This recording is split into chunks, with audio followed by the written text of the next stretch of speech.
የተፈናቃዮች ቁጥር እየጨመረ መሆኑ ተዘግቧል። በረከት ሊስትሮ ተበድያለሁ ሲል አቤቱታውን አሰማ። ለትራምፕ ማስጠንቀቂያ ደውል ተሰጥቶታል። የሱዳኑ ጦር የአርኤስኤፍ ኃይሎችን ሊደመስስ መሆኑ ተሰምቷል። የጦርነት ስጋት እየጨመረ መሆኑ ተዘግቧል። እንዲሁም የስፖርት መረጃዎችን ይዘናል። አብራችሁን ቆዩ። ሰላም የተከበራችሁ የሀበሻ ጎልድ ዜና ዩቲዩብ ቤተሰቦቻችን፣ በዛሬው ስርጭታችን ውስጥ አስደናቂ ክስተቶችን፣ የፖለቲካ፣ የኢኮኖሚ፣ የማህበራዊና ሌሎች ወቅታዊ ጉዳዮችን በዝርዝር ልናቀርብላችሁ ተዘጋጅተናል። እስከ ቪዲዮ መጨረሻ ድረስ ከኛ ጋር አብራችሁ እንድትቆዩ በታላቅ አክብሮት እንጋብዛችኋለን። ከኛ ጋር በመቆየት አንዳችም ጠቃሚ መረጃ እንዳያመልጣችሁ ያድርጉ።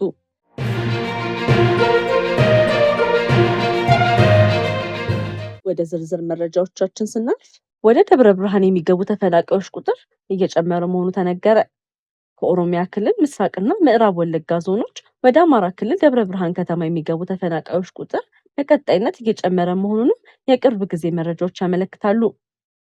እንደተገለጸው ካለፈው ሚያዝያ ወር ጀምሮ ብቻ ከ2575 በላይ አዳዲስ ተፈናቃዮች በደብረ ብርሃን ከተማ ወደሚገኘው ወይንሸት መጠለያ ጣቢያ ገብተዋል። ከምስራቅ ወለጋ ዞን ስቡ ስሬ ወረዳ ወጤ አካባቢ ብቻ ከ950 በላይ አባወራዎች ከመኖሪያቸው መፈናቀላቸው ተጠቅሷል። በዚህ ምክንያት በወይንሸት መጠለያ ጣቢያ የሚገኙ ተፈናቃዮች ቁጥር ከ7000 ገደማ ወደ 12465 ከፍ ማለቱ ተገልጿል። በመጠለያው ጣቢያው የምግብ፣ የመድኃኒትና የንጽህና ቁሳቁሶች እጥረት መኖሩን ተነግሯል። በሌላ በኩል የፌዴራል መንግስት በቅርቡ የሀገሪቱ የጸጥታ ሁኔታ እየተሻሻለና ግጭቶች እየቀነሱ መሆናቸውንም በይፋ መግለጹ ይታወሳል። ሆኖም ይህን መረጃ ያቀረቡ ምንጮች በወለጋ አካባቢ አሁንም የጸጥታ ችግሮችና መፈናቀሎች ቀጥለዋል ሲሉ ይከራከራሉ። ወደ ቀጣዩ መረጃችን ስናልፍ ግሪክ በሩሲያ የፈሳሽ ተፈጥሯዊ ጋዝ ላይ ሊጣል የታቀደውን አዲስ የአውሮፓ ህብረት ማዕቀብ በይፋ እንደተቃወመች ተመዝግቧል። አቴንስ እንደምትለው ይህ እርምጃ የግሪክን ጠንካራ የባህር ማጓጓዣ ኢንዱስትሪ በጣም ሊጎዳ ይችላል። የግሪክ መንግስትም በዓለም የባህር መርከብ ትራንስፖርት ዘርፍ ትልቅ ድርሻ እንዳላት በመጠቆም አዲሱ ማዕቀብ የኢኮኖሚያዊ ጉዳት ሊያመጣ እንደሚችልም አስጠንቅቃለች። በሌላ በኩል ግሪክ ለዩክሬን የምታደርገው ድጋፍ እንደማይቋረጥም አረጋግጣለች። በወታደራዊ እርዳታ፣ በድጋሚ ግንባታና በሎጂስቲክስ ዘርፍ ከኪየቭ ጎን መቆሟን እንደምትቀጥልም አስታውቃለች።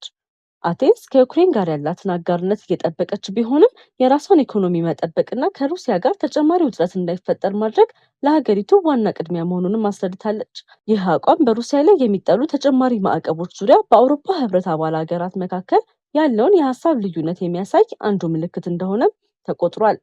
በሌላ ዜናችን ተበድያለሁ ያለው በረከት ሊስትሮ ከፍተኛ ውይይትን አስነሳ። በቲክቶክ እና በሌሎች የማህበራዊ ሚዲያ መድረኮች በስፋት እየተነጋገረ ያለ ጉዳይ ነው። በረከት ሊስትሮ በመባል የሚታወቀው ወጣትና መሪ ቦንዳ የልብስ ቤት ባለቤቶች መካከል የተፈጠረው ወዘጋቢ ሁኔታ ነው። ጉዳዩ የጀመረው የልብስ ቤት ባለቤቶቹ ወጣቱ በሊስትሮነት ስራ የሚያሳየውን ትጋት በመደገፍ በማህበራዊ ሚዲያ የገጻቸው ተከታታይ ቁጥር እንዲያሳድግና በምላሹም የልብስ ሱቅ እንደሚያበረክቱለት ቃል በመግባታቸው ነበር። የተቀመጠው የተከታታይ ግብ ከተሳካ በኋላም የገቡት ቃል መሰረት ሱቁን ለወጣቱ አስረክበዋል። ሆኖም ወጣቱ በቅርቡ ባሰራጨው ቪዲዮ የተሰጠው ሱቅ በባለሙያ እንዳስገመተውና የእቃዎቹ ዋጋ ከ300,000 ብር ገደማ እንደማይበልጥ ገልጿል። በተጨማሪም ከ1.5 ሚሊዮን ብር በላይ የሚያወጣ ሱቅ እንደሚሰጠው ተነግሮት እንደነበረ በመግለጽ በተሰጠው ድጋፍ ላይ ቅሬታውን ይፋ አድርጓል። ይህን ተከትሎ በማህበራዊ ሚዲያ ሰፊ ውይይትን ተከፍቷል። አንዳንድ ተከታታዮች ወጣቱ ያነሳው ቅሬታ ተገቢ ነው ሲሉ፣ ሌሎች ደግሞ 300,000 ብር የሚገበት የንግድ ዕድል በነፃ ማግኘት ራሱ ትልቅ ድጋፍ ነው ሲሉ ተሰምተዋል። በተሰጠው ዕድል ላይ በመስራት ማደግ ይገባል የሚሉ አቋም ይዘዋል። በሌላ በኩል የልብስ ቤቱ ባለቤቶቹ ለወጣቱ ያሳዩት ድጋፍና የገቡትን ቃል በተግባር መፈጸማቸው የሚመሰገን በጎ ተግባር መሆኑን የሚገልጽ አስተያየቶችን በርክቷል። በበጎ ፈቃድ የሚደረጉ ድጋፎች ላይ የሚነሱ እንደዚህ ያሉ ውዝግቦች ወደፊት ሌሎች በጎ አድራጊዎችን ከመርዳት እንደሚያስቆጥቡ ጥንቃቄ ሊደረግ ይገባል የሚል አስተያየቶችም ተሰጥቷል። በጉዳዩ ላይ የተለያዩ ወገኖች የሚሰጧቸው ተጨማሪ ማብራሪያዎችና ማስረጃዎች እስኪቀርቡ ድረስ ውይይቱ በማህበራዊ ሚዲያ ብቻ ለእውነት ሙልኝ ይላል። ቤተሰቦች ሜሪ ቦንዳ አሁን መልስ ሰጥታለች። እያንዳንዱ ነገር በኤዲት እያቀናበረች ህዝቡን እየሸወደች ነው፣ እያጭበረበረች ነው። እኔ ጋር ሙሉ የቪዲዮ ማስረጃ እኔ ጋርም አለ። እሷ ብቻ አይደለም ቪዲዮ የቀረጸችው። ወደ ቀጣዩ መረጃችን ስናልፍ የሱዳኑ ጠቅላይ ሚኒስቴር ካሚል ኢድሪስ የሱዳን ጦር ኃይሎች ፈጥኖ ደራሽ ኃይሎችን እና ከውጭ የተቀጠሩ ታጣቂዎችን ሙሉ ለሙሉ ለመደምሰስ ከመጨረሻው ምዕራፍ መድረሳቸውን ገለጹ። እንደ ጠቅላይ ሚኒስትሩ ገለጻ ከ2 ዓመታት በላይ የዘለቀው አውዳሚ ግጭት ወደ ማብቂያው እየተቃረበ ነው። ካሚል ኢድሪስ ይህንን ያሉት በቦትስዋና የጋቦንና የሊቢያ ተወካዮችን ያቀፈው የአፍሪካ የመረጃና የደህንነት አገልግሎት ኮሚቴ ትሮይካ ባደረገው ከፍተኛ ደረጃ ጉብኝት ወቅት ነው። ጠቅላይ ሚኒስትሩ ሱዳንን ለማፍረስና ዜጎቿን ለማፈናቀል ታስቦ የተዘጋጀ እቅድ መክሸፉን ገልጸው ሱዳን ተመልሳለች ሲሉም አስታውቀዋል። በተጨማሪም በካርቱምና በሌሎች አካባቢዎች ህይወት ቀስ በቀስ ወደ መደበኛ ሁኔታ እየተመለሰ መሆኑን ጠቁመዋል። ኢድሪስ ግጭቱን እንደ ውስጣዊ ጦርነት የሚገልጹ አቋሞችን በማጣጣል በውጭ ኃይሎች የሚደገፍ ጦርነት መሆኑን ገልጸዋል። እንዲሁም መንግስታቸው በተባበሩት መንግስታት፣ በአፍሪካ ህብረት፣ በአረብ ሊግ እና በቫቲካን የሚደገፉ ሁሉን አቀፍ የሰላም ጥረቶችን እንደሚደግፍም አስታውቋል። በሌላ በኩል የሱዳን ቀጥተኛ ተሳትፎ ሳይኖር በውጭ ሀገራት የሚካሄዱ የሰላም ጉባኤዎችን በመተቸት እንደዚህ ያሉ ሂደቶች ለሱዳን ቀውስ ዘላቂ መፍትሄ እንደማያመጡ አስጠንቅቀዋል። በቀጣይ ዜናችን የሩሲያ የውስጥ ጉዳይ ሚኒስቴር አዲሱ የዩክሬን ጦር ኃይሎች ጠቅላይ አዛዥ በሩሲያ የሚፈለጉ ሰዎች መዝገብ ውስጥ መካተቱን አስታወቀ። ውሳኔ የተሰማው የዩክሬኑ ፕሬዝዳንት ዜሌንስኪ ድራፓቲን የጦር ኃይሎች ጠቅላይ አዛዥ አድርገው ከሾሙ ከጥቂት ሰዓታት በኋላ ነው። የሩሲያ ባለስልጣናት የፍለጋ ውሳኔውን የተመሰረተበትን ዝርዝር ምክንያት በይፋ አልገለጹም። ሆኖም የሩሲያ መርማሪ ኮሚቴ በ2023 በሰጠው መግለጫ ድራፓታይን በ2017 እስከ 2019 በምስራቅ ዩክሬን በተካሄዱ ውጊያዎች ላይ ተጠያቂ ናቸው በሚል ክስ ተመስርቶባቸው ነበር ብሏል። የሞስኮ እርምጃ የመጣው ዩክሬን በጦር አመራር ውስጥ ትልልቅ ሽግሽጎችን በማድረግ ላይ ባለችበት ወቅት ነው። የቀድሞ የዩክሬን ጦር አዛዥ አሌክሳንደር ከኃላፊነታቸው መነሳታቸውን ተከትሎ ድራፓታይን ወደ ከፍተኛ የጦር አመራር ደረጃ መጥቷል። የዩክሬን ወታደራዊ ተንታኞች ድራፓታይን በተለይም በካርኪቭ ግንባር ላይ የሩሲያ ግፊትም ለማስቆም ባደረጉት አመራር እንዲሁም በዘመናዊ የድሮን ውጊያ ስልቶች ላይ ባላቸው ትኩረት ይጠቅሷቸዋል። ይህ የሩሲያ ውሳኔ በሞስኮና በኪየቭ መካከል የፖለቲካና ወታደራዊ ግጭት አሁንም ከፍተኛ መሆኑን የሚያሳይ አዲስ እርምጃ ነው ተብሎ እየተተነተነ ይገኛል።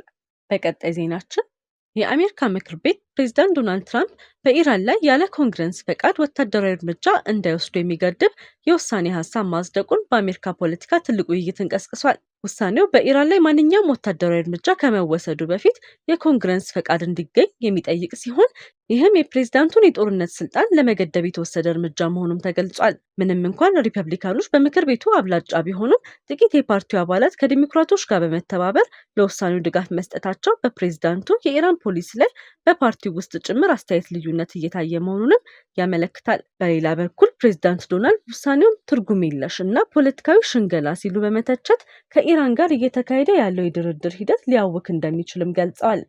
ይህ ውሳኔ በራሱ ፕሬዝዳንቱን ከወታደራዊ እርምጃ ወዲያውኑ የሚያግድ አይደለም። ነገር ግን ኮንግረስ በውጭ ፖሊሲና በጦርነት ውሳኔዎች ላይ የህገ መንግስታዊ ሚናውን ለማሳየት የወሰደው ጠንካራ የፖለቲካ መልእክት እንደሆነ ብዙ ተንታኞች ይገልጻሉ። የመጨረሻ ህጋዊ ውጤቱ ግን በሴኔት በፕሬዝዳንቱ እርምጃና በህግ ሂደቱ ቀጣይ ደረጃዎች ላይ ይመሰረታል። እስራኤል በ27 ከተሞች የህዝብ መጠለያዎችን ከፈተች። የደህንነት ዝግጅቷንም አጠናክራለች። እስራኤል በአካባቢ ያለውን የደህንነት ውጥረት እየጨመረ በመምጣቱ ለህዝብ የሚያገለግሉ መጠለያዎች እንዲዘጋጁ ማድረጓ ተገለጸ። የእስራኤል ባለስልጣናት በሚያደርጉት የደህንነት ዝግጅት ሂደት እስካሁን 27 ከተሞችና የአካባቢ አስተዳደሮች የህዝብ መጠለያዎችን መክፈታቸው ተገልጿል። የተዘጋጁት መጠለያዎች በተለያዩ የእስራኤል ክልሎች የሚገኙ ሲሆን በተለይም የሰሜኑ ክፍል፣ የመሃል አካባቢና የደቡብ ከተሞችን ያካትታል። ከተጠቀሱት ከተሞች መካከል ነሃሪያ፣ ጽፋት፣ አኮ፣ ኢየሩሳሌም፣ ራማት ጋን፣ ዲሞር እና ሌሎች የተለያዩ ከተሞች በዚህ ውስጥ ይገኙበታል። የመጠለያ ማስፋፋቱን የሚመለከተው በእስራኤልና በክልሎች ያሉ ተቃዋሚ ኃይሎች መካከል ያለው ውጥረት በመቀጠሉ ነው። የእስራኤል የጸጥታ ተቋማት በተለይ የሚሳኤል የሮኬትና የድሮን ጥቃቶች ሊኖሩ የሚችሉበትን ቦታዎች በመገምገም የህዝብ ጥበቃ ዝግጅቶችን እያጠናከሩ ናቸው። ባለስልጣናቱ ለህዝቡ የሚሰጡ መልእክት የተለያየ የደህንነት እርምጃዎችን የሚወስዱ ለመከላከል እንጂ የጦርነት መጀመር ማስታወቂያ እንዳልሆነ ገልጸዋል። በመካከለኛው ምስራቅ ያለው የፖለቲካና የወታደራዊ ውጥረት በቅርቡ ከፍ ብሏል። በዚህም ምክንያት በእስራኤል ውስጥ የህዝብ ጥበቃ ዝግጅቶች፣ የደህንነት ማስጠንቀቂያዎችና የመከላከያ እቅዶች እየተጠናከሩ ይገኛሉ። የሚቀጥሉት ቀናት የክልሉ ውጥረት ወደ ምን አቅጣጫ እንደሚሄድ በጥንቃቄ የሚከታተሉበት ጊዜ እንደሆነ ተንታኞች ይገልጻሉ። በሌላ መረጃችን አሸንዳ 2018 ዓ.ም የሰላም የሉዓላዊነትና የትብብር በሚል መሪ ሀሳብ ሊከበር ነው። ትግራይ ለኢትዮጵያ በበረከተችው ክብርና ቅርስ ልክ ተጠቃሚ ያልሆነችም ሲሉ አቶ አማኑኤል አሰፋ ገልጸዋል። የ2018 ዓ.ም የአሸንዳ፣ አይነዋሪ፣ ማሪያና ጸሞሬ ባህላዊ በዓላት ለሰላም ለሉዓላዊነትና ለትብብር በሚል መሪ ሀሳብ እንደሚከበሩ ተገልጿል። በበዓሉ ማብሰሪያ መድረክ ላይ የተገኙ የትግራይ ክልል ምክትል ፕሬዝዳንት አቶ አማኑኤል አሰፋ ትግራይ የበርካታ ባህላዊ ተፈጥሯዊና ታሪካዊ ቅርሶች ባለቤት መሆኗን ገልጸው ለኢትዮጵያ በበረከተችው ክብርና ቅርስ ልክ ግን ተጠቃሚ እንዳልሆነች ተናግሯል። አቶ አማኑኤል የትግራይ ሕዝብ እንደ አሸንዳ ያሉ የተለያዩ ባህሎችን ጨምሮ በሀገሪቱ ታሪክና ባህል ውስጥ ከፍተኛ አስተዋጽኦ ማበርከቱንም ጠቅሰዋል። ነገር ግን የትግራይ ባህልና ቅርስ ከመጠበቅ ይልቅ ለመናድ የሚሞክሩ ኃይሎች መኖራቸውን በመግለጽ ባህሉን በማስተዋወቅና በዓለም አቀፍ የቅርስ ማህደር ለማስመዝገብ ትኩረት እንደሚሰጥም ገልጸዋል። የአሸንዳ በዓል በተለይ የሴቶች ባህላዊ ክብረ በዓል ሲሆን የትግራይ ማህበረሰብ ባህላዊ ማንነትን፣ አንድነትንና ማህበራዊ ትስስርን የሚያሳይ እንደሆነም ይገልጻሉ። በዚህ ዓመት በዓሉ የትግራይን ባህል ለሀገርና ለዓለም ማስተዋወቅ፣ የሰላም የትብብር መልእክትን ማስተላለፍ ዋና ዓላማው እንደሚሆንም ገልጸዋል። ወደ ስፖርት ዘገባችን ስናልፍ የ2025ቱ የአፍሪካ ዋንጫ ጉዳይ ወደ ዓለም አቀፍ የስፖርት ፍርድ ቤት ተወሰደ። የሴኔጋል እግር ኳስ ፌዴሬሽን የ2025ቱ የአፍሪካ ዋንጫ ከሴኔጋል ተነጥቆ ለሞሮኮ እንዲሰጥ በአፍሪካ እግር ኳስ ፌዴሬሽን ካፍ የተላለፈው ውሳኔ በመቃወም ለዓለም አቀፉ የስፖርት ግልግል ፍርድ ቤት ይግባኝ አቅርባለች። ሴኔጋል በጃንዋሪ 18 ቀን 2025 በሞሮኮ ዋና ከተማ ራባት በተካሄደው የአፍሪካ ዋንጫ ፍጻሜ ጨዋታ ሞሮኮን 1-0 በማሸነፍ ዋንጫውን አንስታ ነበር። ሆኖም በጨዋታው መካከል ለሞሮኮ የተሰጠው የፍጹም ቅጣት ምት በመቃወም የሴኔጋል ተጫዋቾች ለጥቂት ደቂቃዎች ሜዳውን ለቀው መውጣታቸው ከፍተኛ ውዝግብ አስነስቶ ነበር። ከምርመራው በኋላ ካፍ በማርች 2026 ዋንጫው ከሴኔጋል ተነጥቆ ላዘጋጀው ሀገር ሞሮኮ እንዲሰጥ ውሳኔ አሳልፎ ነበር። ይህን ውሳኔ ያልተቀበለችው ሴኔጋልም ጉዳዩ ለስዊዘርላንድ ውስጥ የሚገኘው ዓለም አቀፉ የስፖርት ግልግል ፍርድ ቤት ካስ አቅርባለች። ፍርድ ቤቱም ይግባኙን ተቀብሎ ጉዳዩን ለመስማት ጥቅምት 8 ቀን 2026 ቀጠሮ መያዙም ተዘግቧል። የካስ ውሳኔ የአፍሪካ የእግር ኳስ ታሪክ ላይ ተጽዕኖ ሊኖረው እንደሚችልም ይገመታል። ወደ ቢዝነስ ዘገባችን ስናልፍ የዓለም የወርቅ ገበያ በአዲስ አቅጣጫ ሄዷል። ባለሀብቶች በቅርበት እየተከታተሉት ነው። ሐምሌ 9 2026 የዓለም የወርቅ ዋጋ በዚህ ሳምንት ከፍተኛ መለዋወጥን አሳይቷል። የዓለም ፖለቲካ ውጥረቶች፣ የአሜሪካ የገንዘብ ፖሊሲና የዶላር እንቅስቃሴ በወርቅ ዋጋ ላይ ጉልህ ተጽዕኖ አሳድረዋል። በሳምንቱ መጀመሪያ ባለሀብቶች ከዓለም አቀፍ አለመረጋጋት ለመጠበቅ ወደ ወርቅ በመመለሳቸው የወርቅ ዋጋ ከፍ ብሏል። ሆኖም የአሜሪካ ፌዴራል ሪዘርቭ ከፍተኛ የወለድ መጠን ለረዥም ጊዜ ሊቀጥል እንደሚችል የተሰጠው ምልክትና የመንግስት ቦንድ ትርፍ መጨመር ገበያውን ወደ ታች ጎትቶታል። የወርቅ ዋጋን ከፍ ያደረጉ ምክንያቶች በመካከለኛው ምስራቅ የተባባሰ የፖለቲካ ውጥረት፣ የአሜሪካ ዶላር መዳከም፣ ባለሀብቶች ወደ ደህንነት የሚጠበቅ ንብረት መሸሻቸው፣ የማዕከላዊ ባንክ ቀጣይ የወርቅ ግዢ ናቸው። የወርቅ ዋጋን ዝቅ ያደረጉ ምክንያቶችን ስንመለከት ከፍተኛ የወለድ መጠን ይቀጥላል የሚለው ግምት፣ የመንግስት ቦንድ ትርፍ መጨመር፣ ባለሀብቶች ያገኙትን ትርፍ ለማስጠበቅ የፈጸሙት ሽያጭ ናቸው። የዛሬውን የገበያ ሁኔታ ስንመለከት በዓለም ገበያ የ21 ካራት ወርቅ ዋጋ በ1 ግራም 131 የአሜሪካ ዶላር ከ78 ሳንቲም ደርሷል። የገበያ ተንታኞች በቀጣዮቹ ሳምንታት የፌዴራል ሪዘርቭ ውሳኔዎች፣ የዶላር እንቅስቃሴና የዓለም ፖለቲካ ሁኔታ የወርቅን ዋጋን የሚወስኑ ዋና ምክንያቶች እንደሚሆኑ ይገልጻሉ። የዛሬው የዜናችን ስፖንሰር ሀበሻ ጎልድ ነው። ወርቅ ጥራት ነው፣ ጥራት ደግሞ እምነት ነው።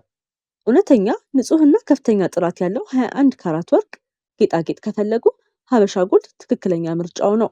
በኒውዮርክ የሚገኘው ሀበሻ ጎልድ በእጅ የተሰሩ ከፍተኛ ጥራት ያላቸው 21 ካራት የወርቅ ጌጣጌጦችን ለሰርግ፣ ለስጦታ፣ ለቤተሰብና ለዕለታዊ አጠቃቀም ያቀርባል።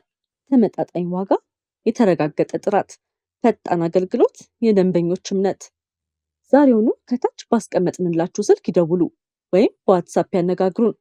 ሀበሻ ጎልድ፣ የሚታመን ጥራት፣ ዘላቂ ውበት። የተወደዳችሁ የሀበሻ ጎልድ ዜና ዩቲዩብ ቤተሰቦቻችን ለዛሬ ያዘጋጀናቸው ትኩስ አስፈላጊና ሰበር መረጃዎቻችን እስከዚህ ድረስ ነበሩ። ጊዜያችሁን ሰጥታችሁ ከኛ ጋር ስለነበራችሁ ከልብ እናመሰግናለን። ሁልጊዜ ፈጣን፣ ትክክለኛ፣ የተረጋገጠና ሚዛናዊ ዜና እንዲደርሳችሁ በየቀኑ በትጋት እየሰራ እንገኛለን። በኢትዮጵያና በዓለም ዙሪያ የሚከሰቱ ወቅታዊ ክስተቶችን፣ የፖለቲካ፣ የኢኮኖሚ፣ የማህበራዊና ሌሎች ወቅታዊ ጉዳዮችን በፍጥነትና በአስተማማኝ ሁኔታ ለእናንተ ለማድረስ ቁርጠኞች ነን። ከኛ ጋር ገና ካልተቀላቀላችሁ የሀበሻ ጎልድ ዜና ዩቲዩብ ቻናልን ሰብስክራይብ በማድረግ ቤተሰባችን ይሁኑ። እንዲሁም የደወል ምልክቱን በመንካት ማንኛውም አዲስ ዜናና ሰበር መረጃ በታተመ ቅጽበት እንዲደርሳችሁ ያድርጉ። ቪዲዮን ላይክ በማድረግ አስተያየታችሁን በመጻፍና ለወዳጆቻችሁ በማጋራት የምታደርጉልን ድጋፍ ለእኛ ትልቅ ብርታት አለው። ስለምትከታተሉንና ስለምትተማመኑብን ከልብ እናመሰግናለን። ሀበሻ ጎልድ ዜና፣ ፈጣን ተአማኒና የተረጋገጠ መረጃ የሚገኝበት አድራሻ። እስከምንገናኝ ድረስ ሰላምና ጤና ከእናንተ ጋር ይሁን።